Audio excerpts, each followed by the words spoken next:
nandito po tayo para magpalit tayo ng headlight assembly ng Toyota Innova. So, 2014 model siya. So, tara guys, samahan niyo ako. Palit tayo. Guys, ay papakita ko sa inyo kung bakit kailangan natin palitan ng headlight assembly itong Toyota Innova. So, ito po guys, ang problema po niya guys, yung pinaka-lente niya sa loob. Yan. Yung pinaka-lente niya sa loob guys, may damage na po. So, kahit magpalit tayo ng ng bulb guys, hindi pa rin siya maliwanag kasi wala na siyang lente sa loob guys, burado na. So yun po, so yun yung papalitan natin, kaya obligado tayong palitan na lang ng buong assembly yan guys. Kung mag-umpisang magkalas na mga ilaw guys, terminate lang natin yung negative. Okay, una natin babaklasin guys, bandang pag nakaharap ka kaliwa guys, pero pag nasa loob ka kanan siya. So bandang kanan to. Okay, bandang kanan guys to R. Bandang kanan na headlight. Okay, so unang babaklasin natin to. So para mabaklas yan guys, ito yung kailangan tanggalin. So kailangan iangat lang itong bumper guys para matanggal ito. Yan. Tapos may tornilyo sa ilalim guys, kakalasin din ito. Yan. Tapos dito nakatago yung tornilyo rin sa loob guys, kaya kailangan baklasin din dito guys. Yan. Yan. Kailangan baklasin yung mga tornilyo rito, tsaka rito sa ilalim meron yan. Yan po. So iaangat lang natin yan guys hanggang dito para yung bumper may biglang natin dito ng bahagya guys. Okay, para madukot natin. Ganun po.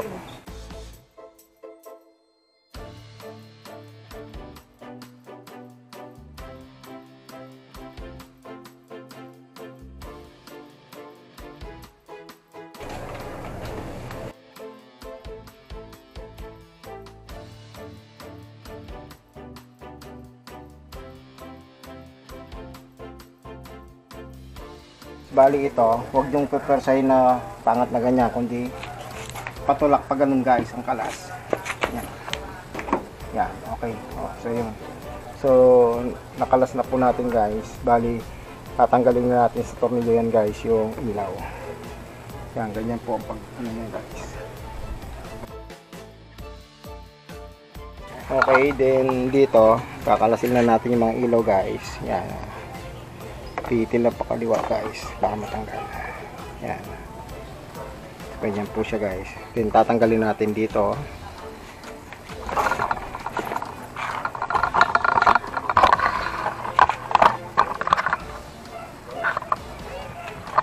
Yan. Dito tornilyo isa.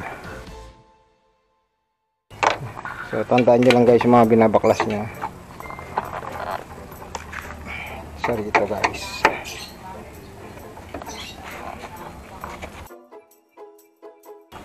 Then rito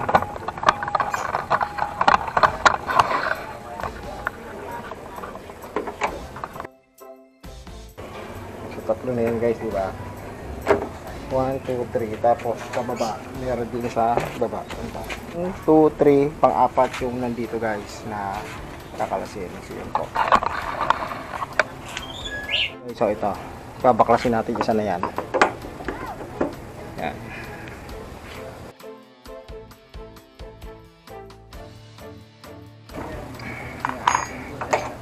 Yan po. Okay, then pwede nang bunutin ito guys, itong headlight.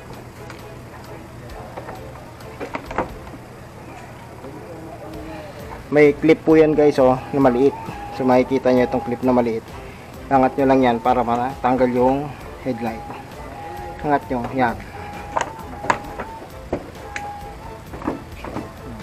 Ganyan lang po yan guys pagtanggal.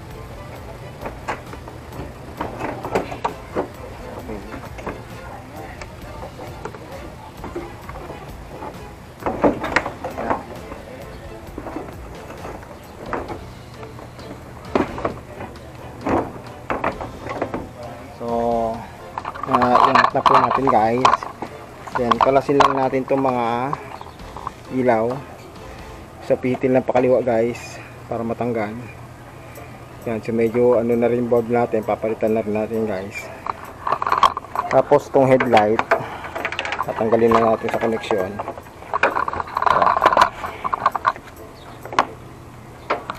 Yan. Okay, yan na po guys. So tanggal na natin siya. Yan, ganyan po pagtanggal guys ng ganito po pagtanggal guys ng headlight assembly. Okay, so kakabit natin yung bago ngayon guys. Kabit natin guys na headlight assembly. Yan, so ganoon din po ang procedure guys. Tatanggalin na natin mga cover na to guys. So ito guys, nilagyan ko na siyang bagong LED headlight bulb. So kinabitan ko siya, binilang ko na rin ng bago para bago lahat guys, pati assembly, pati yung headlight assembly bago para sobrang liwanag guys. Yan. So sa adjustment guys pala ng headlight, kung sakaling mataas masyado, dito lang yan guys na adjust. So makikita nyo yan, i-adjuster nya ito. Okay. Tapos dito naman yung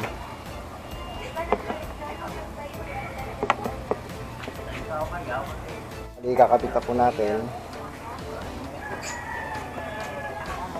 Yan, tanggalin lang itong cover na ito guys.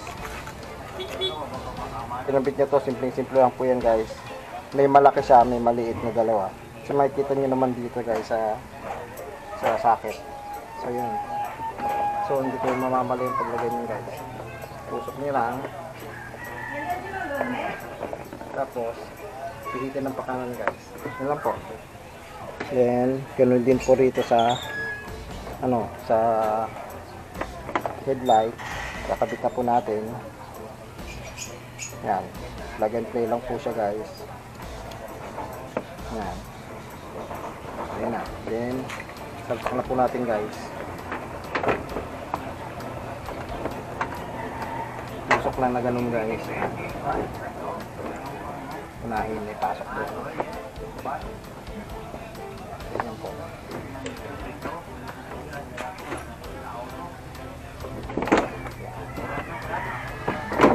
Yan, yan.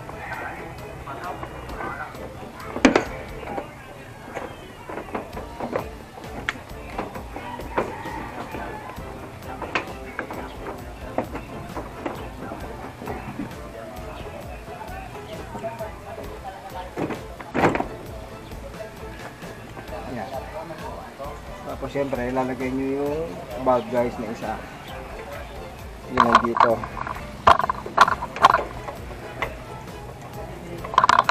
Yan, yun nandito guys. Yan. Talas nyo muna para may lagay.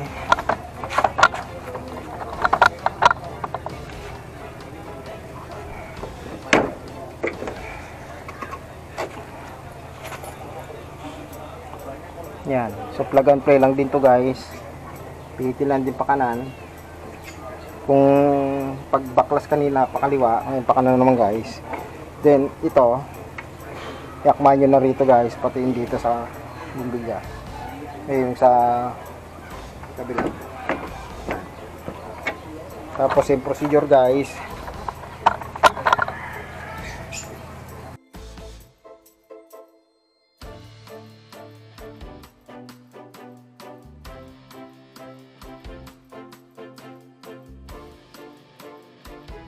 bali, ipitan na natin guys yung mga lalagyan natin yung mga tornilyo.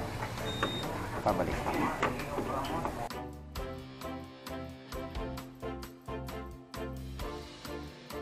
So meron dito banda guys, sa bandang ilalim, dalawa rin. Ibabalik nyo rito guys. So dalawang tornilyo rin tinatag ko rito. So tayo sa kaliwa, so tanggalin lang ito guys. Lang din ito. Okay, mangat na guys. Pagkatanggal, tornilyo naman kakalasin.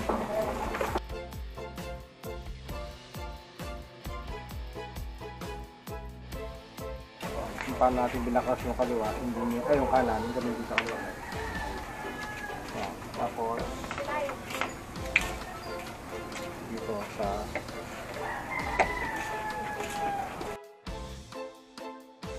Tatanggalin yung ulit dito guys sa gilid.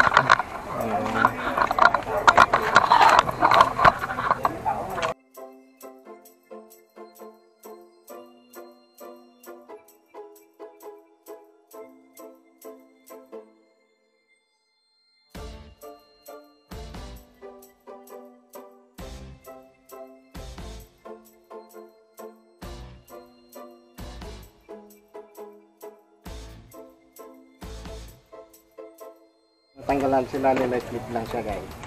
So, plastic clip lang siya. Ayan. Okay na. Iwalin na natin. Pinilain lang din. Paante na ganun guys. Yung procedure.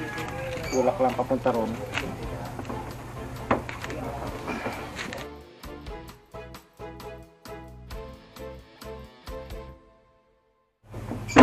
Yan. Okay, so medyo nahirapan tayo ng konti kasi nakaipit dito guys. Okay, so natanggalan natin. So, dito lang medyo mahirap ng konti yan guys kung magbabaklas kayo dito. Yan, pakita ko sa inyo. Kasi yung kanto na to, nakaklip dito yan. So lumalaban itong portion na to sa ilaw, tsaka ito. Okay. Pero pag inangat nyo ito, huwag yung pahatak dito sa unahan. So patulak na ganun guys, na medyo paangat. Ganun ang pagkalas niyan.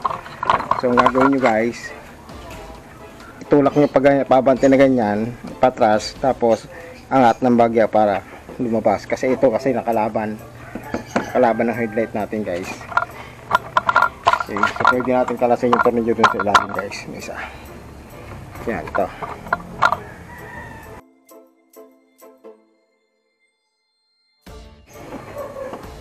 So yan, bali apat na tornilyo yan guys ang babaklasin nyo sa headlight assembly. Tapos sa flaring, yung pinaka bumper naman ang babaklasin guys. Yan, tanggalan natin. Tapos atin ng konti kasi nga meron nga clip yan bago ilay. Okay, yun na. So tanggalan natin guys yung headlight.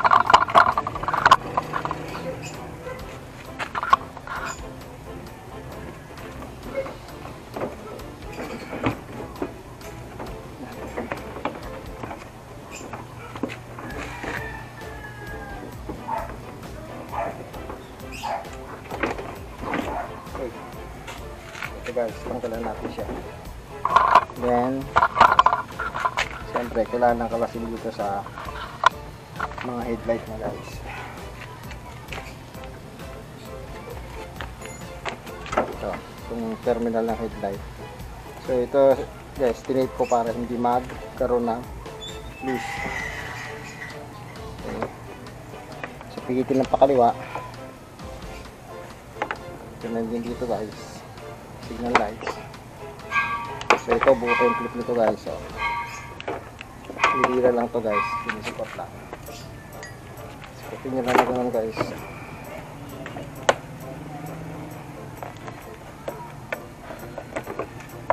So buo pa yung harness, clip harness nya. Okay, yan. So natanggal na natin guys yung ano yun, headlight na luma. Okay. Okay, kakabit natin yung bago. Kaliwa ito. Kaliwa. Yan. Left side to guys. Kakabit natin.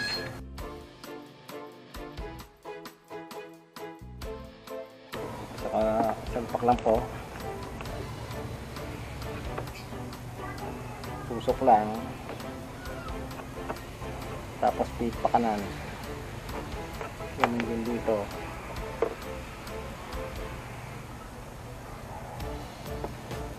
Tusok nyo lang. Tapos pit lang pa kanan guys.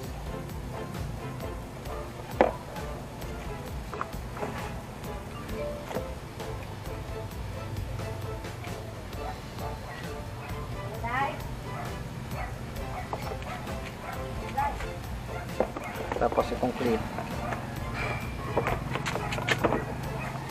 Ayan. Lagyan nyo lang din itong clip guys.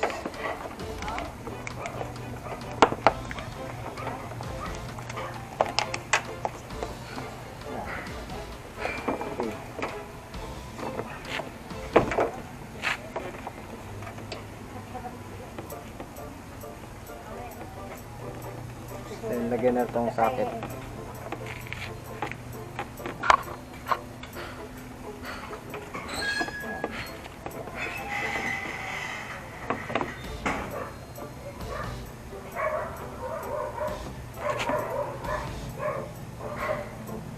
Then babalik na po natin guys. So sa procedure, pasok na natin dito.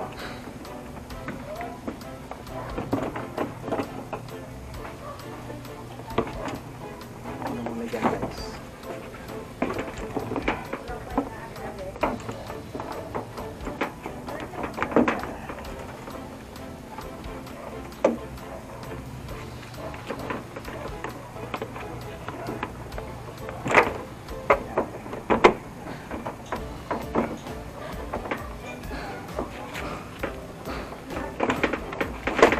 Tulak mo lang siya guys. Ilalapat mo lang dito guys. Oh. So, kita nyo, ilalapat mo lang dito ha.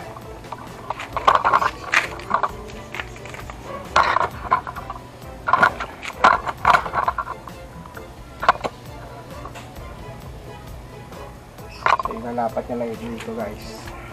Tulak nyo lang.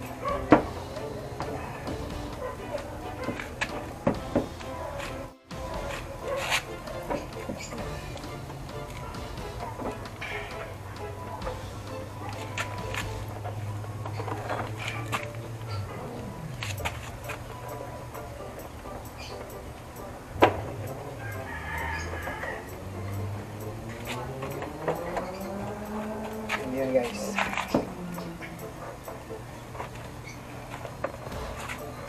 Video. Tulak lang.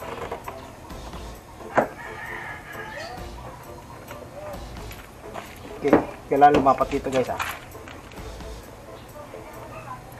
Then lagyan natin yung tornilyo. Okay, yung tornilyo rito. Sa ibabaw.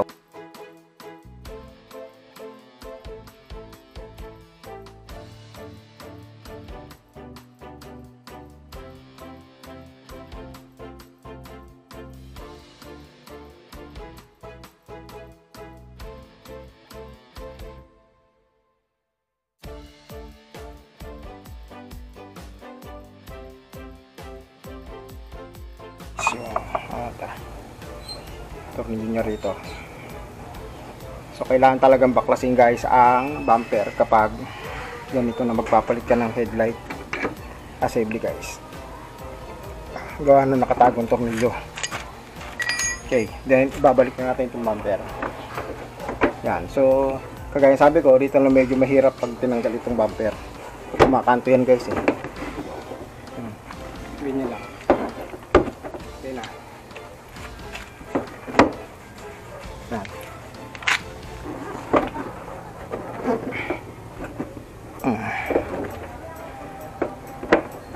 Yan, totornilyo na lang ito guys. So ito, balik na lang yung clip dito guys. Yan. So pag binabalik to guys, kailangan nakaangat yan. Yan. Yan. Tapos diin. Yan, ganun po. Itong sa gitna, ganun din.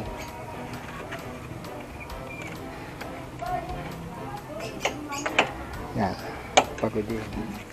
Yan, ganyan guys ang paglagay.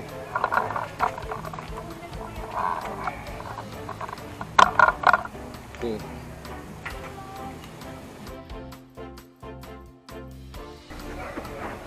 Yan guys, okay na.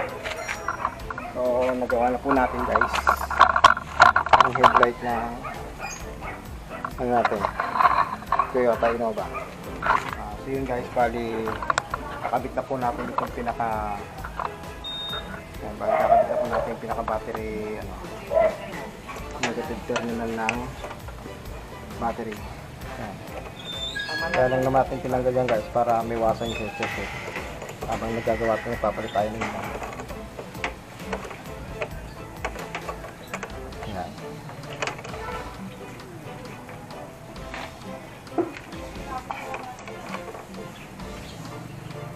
So Okay na guys. Okay.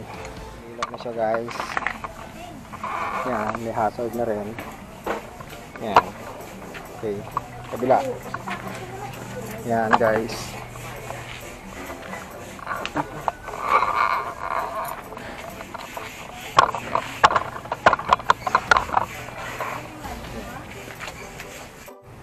So yun guys, natapos na po natin palitan ng headlight assembly itong Toyota Innova 2014 model po ito, Alphard Blue. Sana may nakuha kayong kaalaman sa vlog ko na to. Thank you for watching. Please like and subscribe to my YouTube channel. Thank you.